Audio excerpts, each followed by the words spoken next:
Hello Virgo, welcome to Guruma Hindi tarot. और ये reading है इस बारे में कि ये कार्मिक आपके लाइफ में क्यों आया।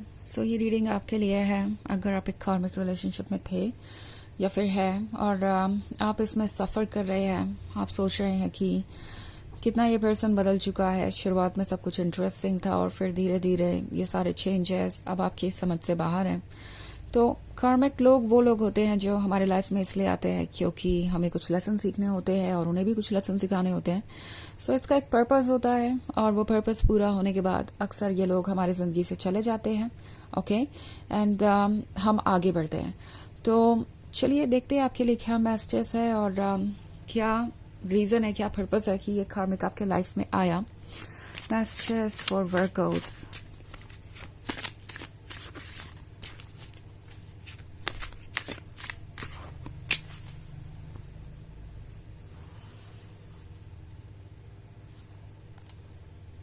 Daughter of Skulls, the Moon, Ten of Scepters, Queen of Skulls, and Nine of Skulls. Okay. हमारे पास है Ten of Scepters. Ten of Scepters के साथ लगता है जैसे आप बोझ सा महसूस कर रहे हैं।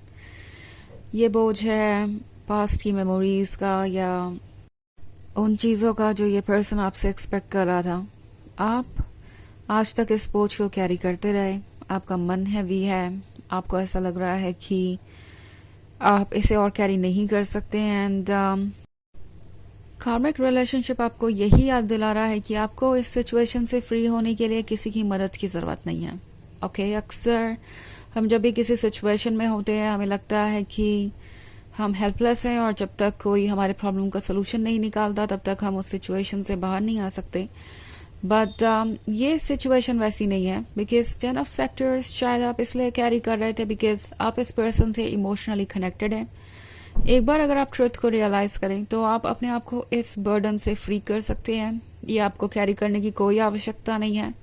ओके द मून के साथ वैसे भी आप काफ़ी हर्ट नज़र आ रहे हैं। ये वो पर्सन है जो आपका दिल तोड़ चुका है और आप सोच रहे हैं कि पता नहीं आप उनके लिए इतना डीपली क्यों फील करते हैं, इतना प्यार क्यों है आपके मन में उनके लिए।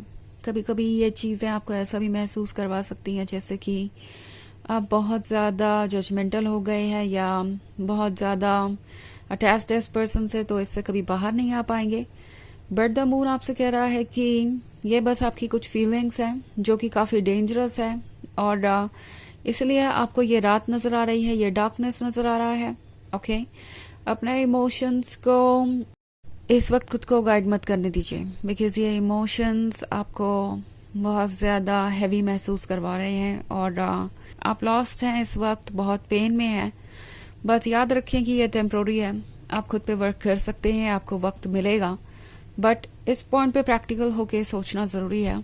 इनफैक्ट ये कार्मिक पर्सन आपकी लाइफ में इसलिए आया है कि आप ये ना भूलें कि आप डॉटर ऑफ स्कल्स और क्वीन ऑफ स्कल्स दोनों हैं। यानी आप वो पर्सन है जो अपनी रियलिटी को क्रिएट कर सकते हैं, आप स्टेबल हैं, आप खुद को संभाल सकते हैं, आप कहीं से भी इतने डिपेंडेंट नहीं हैं इस पर्सन पे कि हर चीज़ को इग्नोर करके भी इस रिलेशनशिप में रहें। हर बात को इग्नोर करके आप बस इस रिलेशनशिप को इसलिए कंटिन्यू करें क्योंकि आपको एक लवर चाहिए या आप उनसे अटैच्ड हो गए हैं।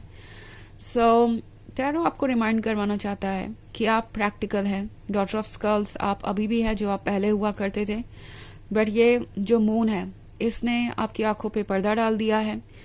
द मून कभी कभी कुछ हिडन सीक्रेट्स के बारे में हो सकता है, कुछ ऐसे झूठ जो इन्होंने आपसे कहे हो सकते हैं और पॉसिबली ये आपको कमिटमेंट देकर बार बार मुकर रहे थे।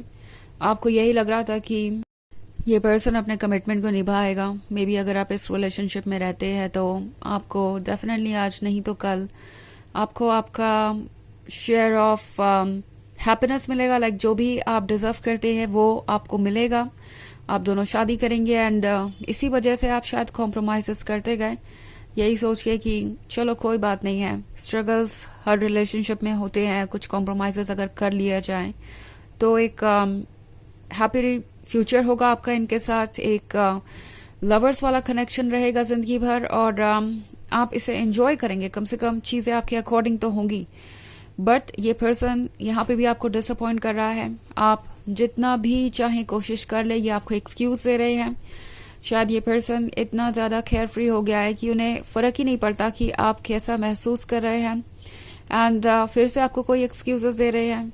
ये कार्मिक रिलेशनशिप आपके लाइफ में इसलिए आया है क्योंकि आपको काफ़ी बोल्डली इस सिचुएशन से डील करना चाहिए। बोल्डली डील करने से मेरा मतलब है कि जो भी सवाल आपको परेशान कर रहे हैं उसे पूछिए, जो भी डाउट्स और इनसिक्योरिटीज आपके मन में है उसे क्लियर कीजिए।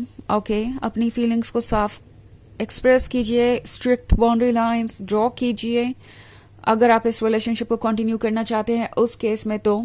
और अगर आप चाहते हैं इससे बाहर आना तो डेफिनेटली आप काफ़ी स्ट्रांग है। यूनिवर्स आपसे कह रहा है कि ये एक कार्मिक रिलेशनशिप है जिसमें आप काफ़ी हर्ट हो चुके हैं। सो आपको खुद को वक्त देना पड़ेगा। अगर आप खुद को लगातार ऐसे ही पुश करते रहेंगे और खुद को हील होने का वक्त नहीं देंगे तो ऑब्वियसली किसी ना किसी पॉइंट पर आप ब्रेक हो जाएंगे, आप टूट जाएंगे और वो आपके लिए अच्छा नहीं होगा। सो 9 ऑफ स्कल्स आपके ड्रीम्स को दर्शाता है। आपके ड्रीम्स परफेक्ट फ्यूचर को लेके एक लवर के साथ जो भी रोमांटिक ड्रीम्स हो सकते हैं उन ड्रीम्स के बारे में ये बात कर रहा है। सो वो ड्रीम्स ज़रूर पूरे होंगे, बट आपको अगर ये लगता है कि वो ड्रीम्स सिर्फ ये ही पूरा कर सकते हैं तो ये आपकी गलतफहमी है।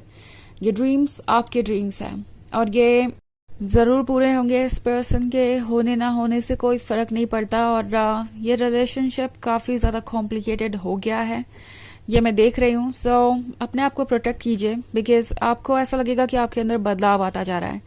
पहले आप खुश रहते थे, पॉजिटिव रहते थे और आप दूसरों के लिए भी अच्छी बातें सोचते थे, बट मे बी इस पर्सन ने आपको इतना ड्रेन कर दिया है, इतना नेगेटिव कर दिया है कि ना आप अपने अंदर की अच्छाइयों को देख पा रहे हैं ना किसी और की। हर कोई आपको इरिटेट करेगा और आपको ऐसा लगेगा कि आप खुद भी एक प्रॉब्लम है, सारी दुनिया भी एक प्रॉब्लम है। सो और ज़्यादा आप डेस्परेट होते जाएंगे। सो आपको इस कार्मिक रिलेशनशिप से बाहर आने की ज़रूरत है, अपने आप को संभालने की ज़रूरत है। ये पर्सन आपकी लाइफ में इसलिए आया था क्योंकि आपको वो सब कुछ मिल सकता है जो आप चाहते हैं। क्या ये 9 ऑफ स्कल्स वाले ड्रीम पूरे हो सकते हैं या फिर इन दी एंड आपको लॉस्ट और ब्रोकन सा महसूस होगा, ये सोचने वाली बात है। वैसे ये एक जनरल रीडिंग है तो ये सबसे रेजोनेट नहीं होगी। एनर्जी रिवर्स हो सकती है अगर आप क्रॉस वॉचर हैं।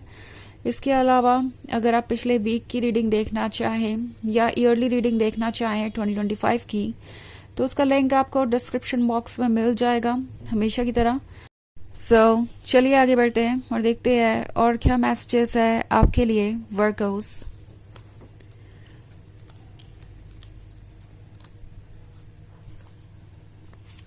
Five of Scepters, Three of Scepters, Daughter of Scepters, Ace of Scepters, and 10 of Skulls. Okay.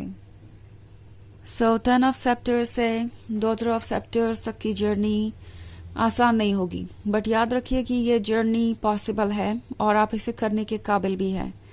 Daughter of Scepters आप है गॉर्जियस, सेडक्टिव और कॉन्फिडेंट। और बड़ी इंटरेस्टिंग बात है कि आप 10 ऑफ सेप्टर्स से निकल के डॉटर ऑफ सेप्टर्स तक आ रहे हैं। सो ये पर्सन आपके लाइफ में एक बहुत बड़ा चेंज लेके आया है क्योंकि ये आपको आपके वर्ड्स से एक बार दोबारा इंट्रोड्यूस करवाएंगे और आपको ये भी पता चलेगा कि आप कितने पावरफुल हैं, आप कैसे सिचुएशन को बदल सकते हैं और कंट्रोल कर सकते हैं। 5 ऑफ सेप्टर्स आपसे कह रहा है कि आपको इमोशनल होकर फैसले नहीं लेने चाहिए। इनफैक्ट 10 ऑफ स्कल्स का कार्ड है तो ये पर्सन आपको ये रियलाइज करवाने आया है कि सोर्स ऑफ हैप्पीनेस, लव और जॉय तो आप ही हैं। ओके, सो डर किस बात का। एस ऑफ सेप्टर्स यहाँ पे है तो इस रिलेशनशिप में आप उनके लिए एक ब्लेसिंग थे, हालांकि ये बात ये पर्सन एक्सेप्ट नहीं करना चाहता। ओके, 3 ऑफ सेप्टर्स के साथ ये एक जर्नी की शुरुआत है, यहाँ से आप एक और रास्ते पे बढ़ रहे हैं। ये पर्सन सिर्फ और सिर्फ आपको आपकी बेहतर डेस्टिनी तक पहुंचाने आया था, कुछ ऐसा ऑफर करने के लिए आया था जो आपके लिए ज़रूरी है। ओके, और जो आप चाहते हैं। तो चलिए देखते हैं आपके लिए ऑरेकल मैसेज क्या है।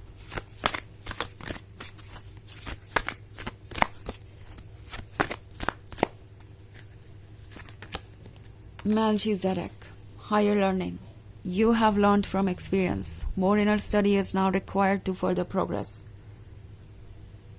तो ये कार्ड आपसे कहता है कि आपने बहुत कुछ सीखा है अपने पास्ट से, तो अब अपने आप को समझने की कोशिश कीजिए ताकि आप आगे बढ़ सके। अपने ऊपर ध्यान दीजिए, अपने पास्ट के एक्सपीरियंसेस को याद रखिए, क्योंकि कार्मिक्स का यही गोल होता है कि हमें कुछ लेसन दे जो हमारे आने वाले फ्यूचर में काम आए। तो उन लेसन्स को याद रखना ज़रूरी है।